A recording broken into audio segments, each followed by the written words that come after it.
some of the things that are coming out about the Nintendo Switch 2 at this point are absolutely game-changing, and things will change forever when it comes to the trajectory of what the Nintendo Switch 2 is doing. The game is changing overall, and this absolutely changes so much for Nintendo going forward. And we're going to talk about that because we've got some brand new patents and twists and turns. I told you guys about the feature set of the Nintendo Switch 2 that we haven't seen everyone. People that are proclaiming that everything's already been revealed and it's boring, it's the same exact thing. I don't think so, because there is a brand new patents, actually multiple patents here, that show that there's going to be a lot more functionality with the Nintendo Switch 2 Joy-Con controllers compared to what maybe we thought. Now, we knew that there was going to be some cool stuff in there, but now we're seeing how it's actually being applied. So the first thing that we're going to talk about here is something that I didn't see until late the other day, and that is the Nintendo Switch 2 will be using a 9-axis motion sensor. Shoutouts to Necro Felipe. He covered this. Go Nintendo covered this as well. Now that's compared to the 6-axis motion control sensors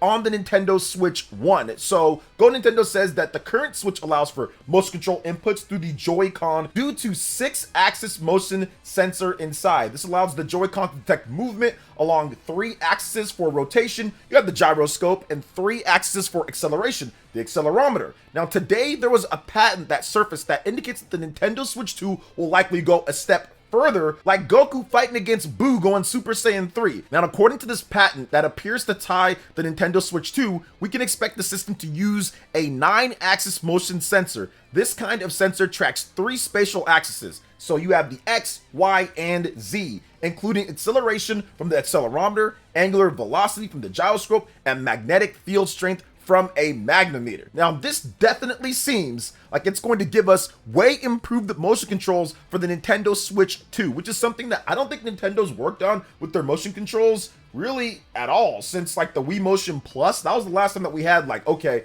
they're doing a lot of different things. Outside of that, it's pretty much status quo with the Nintendo Switch 2, focusing on other things, but it looks like there's going to be more of an enhancement when it comes to these motion controls for games, probably optional. Now, here's something extra interesting about this 9-axis motion sensing technology, as it would not just be a step forward for Switch 2, but also a step back in Nintendo's past. For those who don't know, the Wii U gamepad actually uses 9-axis motion sensing as well. I did not know that. So yeah, they even improved it with the Wii U gamepad, but the Wii U gamepad was so underused, I didn't know it. Looks like Nintendo is going to go with the old approach here, going with that 9-axis. And that's pretty cool because once again, I had no idea, but obviously an improvement over the Wii and maybe Wii Motion Plus and that technology. Now, it's also worth noting that it's unclear if the 9-axis motion sensing ability is part of the Switch 2 unit itself or the Joy-Cons, because remember, it was built into the actual Wii U gamepad, so it could be built into the Switch itself and not necessarily the Joy-Cons. So some parts of the patent make it seem like the tech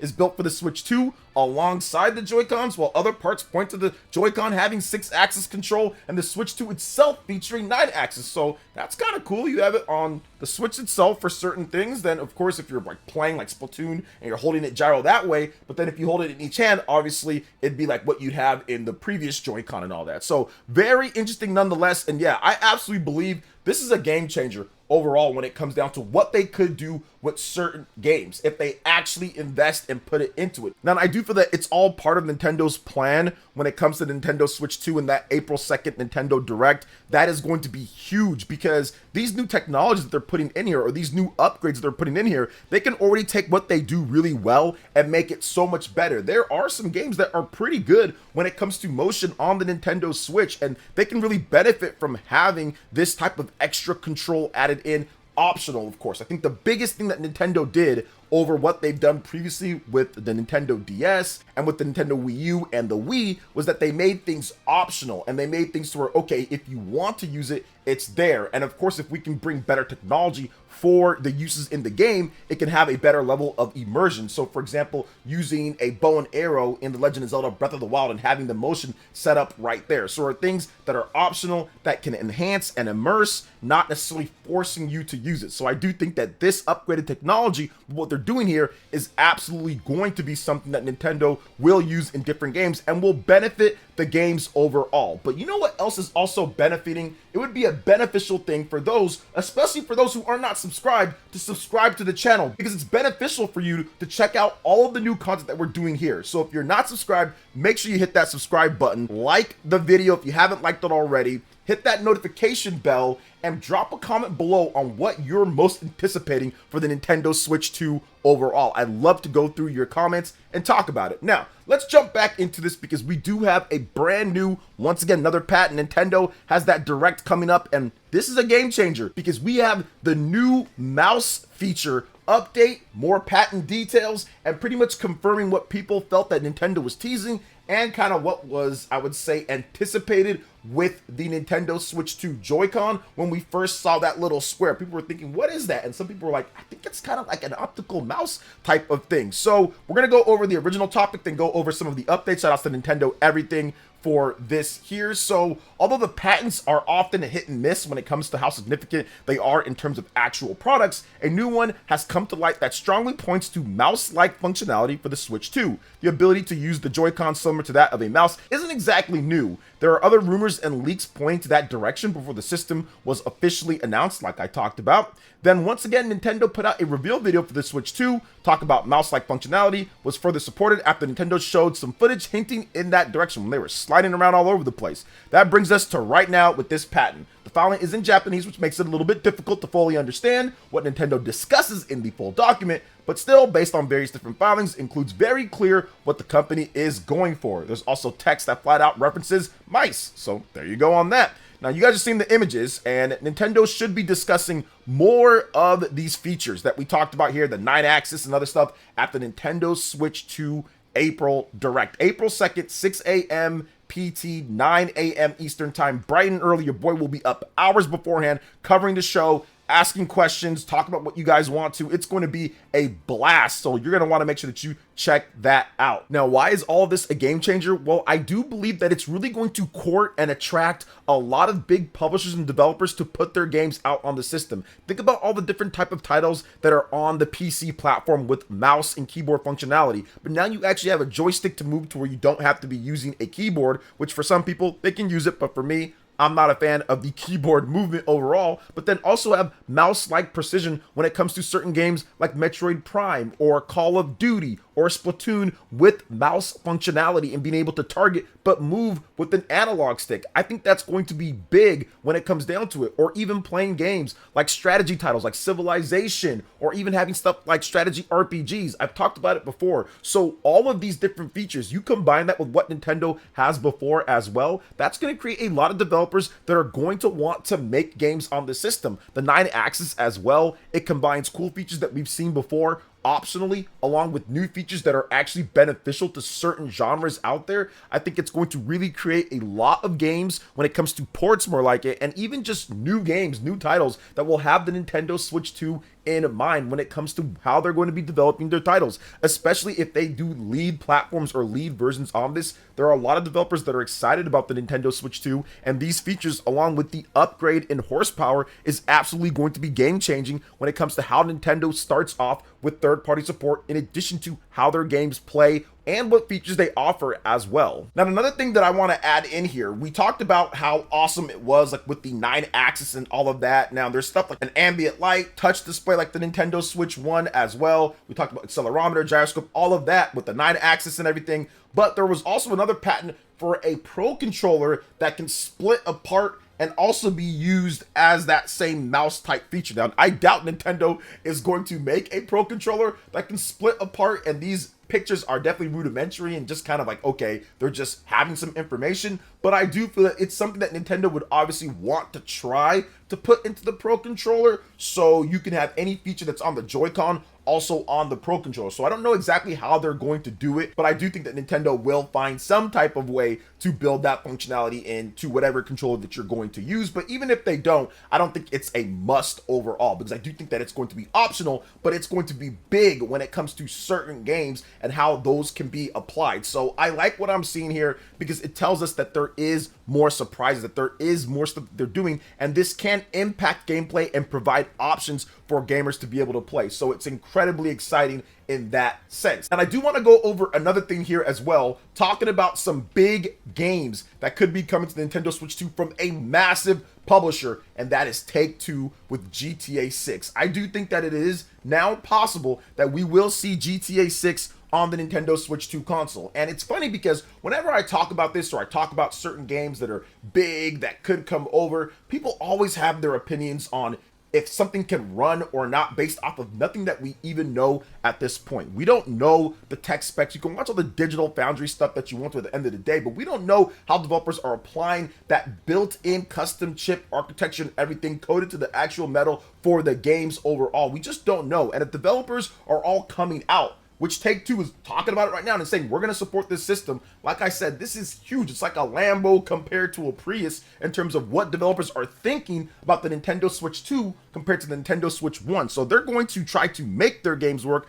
considering the Switch 1 had such a massive install base and developers made millions upon millions, if not billions of dollars off of the platform. So let's talk about what Mr. Strauss Zelnick had to say about the Nintendo Switch 2 in a recent investors reporting financial call. Quote, "We've had a long-standing relationship with Nintendo and we've supported the platform when it made sense for the individual release. There was a time when Nintendo platforms were really geared at younger audiences, and that was reflected in our release schedule. Now with today's Switch and potentially Switch 2, the Switch device can support any audience. As you may have noticed, Civilization 7 is now available on Switch. While we have nothing specific to report, we actually would fully expect to support the Switch." Now, Grand Theft Auto is one thing. They supported the Nintendo Switch with the Grand Theft Auto trilogy. That was available on there. A little bit rough starting out. There was a patch made it a bit better overall, but there was also stuff like LA Noire, there was NBA 2K, there was Borderlands, there was BioShock, there was so many other titles that they put out there from the Take-Two, but we didn't get the big ones when it comes to GTA 4 and GTA 5. Now, why do I think GTA 6 can be a part of it? Well, because 150 million units. I think that is one of the biggest things that you have to look at. 150 million units, a huge inroads in Japan overall, and just massive positive buzz when it comes to the system. This system's going to do well starting out, and if you put a game like GTA 6 on the platform, once again, you can get into Japan a bit more in different Asian countries, but also two, you can have it anywhere that you want. So you can have your microtransactions or whatever else you're going to do anywhere that you want as well. And that's going to be valuable for Take-Two in this game if they do some type of microtransaction store or online section or whatever the case is. Now, there is still that concern, I get it from some people, in terms of how it's going to run, the system itself. It's a hybrid system, obviously not going to be as powerful as the PS5, but if they're going to get this running on the Xbox Series S, which I do believe they have to because of the parity clause that Microsoft has with their systems, you can't run a game exclusively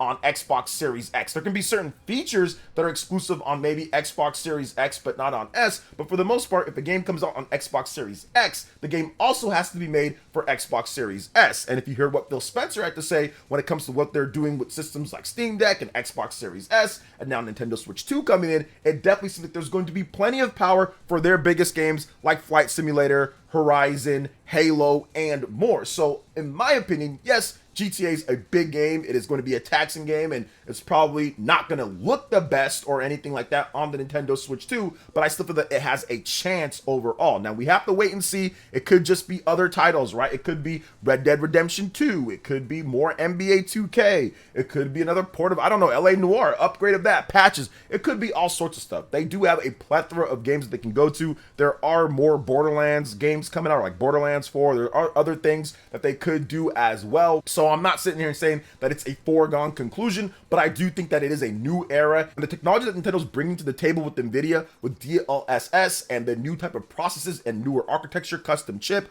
all sorts of stuff, is going to be great when it comes to what they do, especially comparative to Switch 1 to Switch 2. I think it's going to be a lot better for developers porting over a PlayStation 5 game or an Xbox Series game from that system to the Switch 2 than it was for porting over a PS4 game to the Nintendo Switch 1. So I think we're going to see that, And we've already seen a lot of developers come out and say we're going to be supporting it, from Ubisoft now to Take-Two and other developers as well that are excited about the system. So I'm looking forward to that April 2nd Nintendo Direct, and that doesn't mean that GTA is going to be at that event either. I mean, there could be a Nintendo Direct later that it's at, or it could be a later down the line port that they do bring over. But I want to make sure that I'm very stern and clear about this. This could all be a nothing burger overall when it comes to GTA 6, and they end up not putting it on the Nintendo Switch 2. It's not just about power overall. Heck, the Nintendo Switch absolutely could have had GTA 4 and GTA 5, as those are games on the PlayStation 3 and Xbox 360, but those games never came over, despite Take-Two supporting the Nintendo Switch with multiple other games and big open world type of titles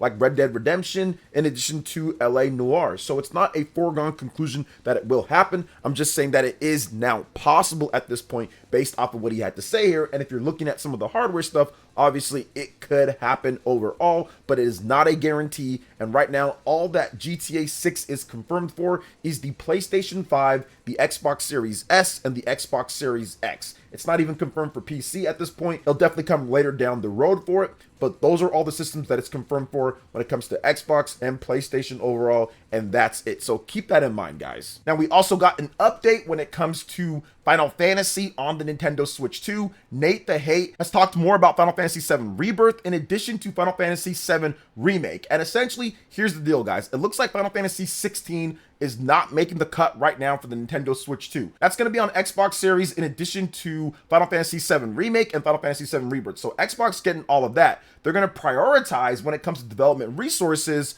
the games that I think that they feel will do better, which is Final Fantasy VII Remake in addition to Final Fantasy VII Rebirth on the Nintendo Switch 2. So unfortunately, it seems like right now, based off of what Nate the Hate had to say, it seems like Final Fantasy 16 is not going to be on Switch 2 for the time being. But Final Fantasy VII Remake should be on the platform. Looks like it's going to be, one of them will be coming out in 2025, later in the year for Xbox and for Nintendo Switch 2. And then Final Fantasy VII Rebirth should be 2026 for both platforms as well. So we'll see about that. And once again, goes into what the system can do. People are saying that it's not powerful enough for this or that. Well, I don't know about that, because FF7 Rebirth is a game that definitely pushes the PS5 a bit. If you got a PS5 Pro, you can make it look better, but it pushes things a bit on PS5, and it's not on the PlayStation 4 yet. It looks like it's going to be on Xbox Series S and X in addition to the Nintendo Switch 2. So they are going to get their team porting. They're going to get the best people that they can, make sure that they can run things efficiently and good on that. And once again,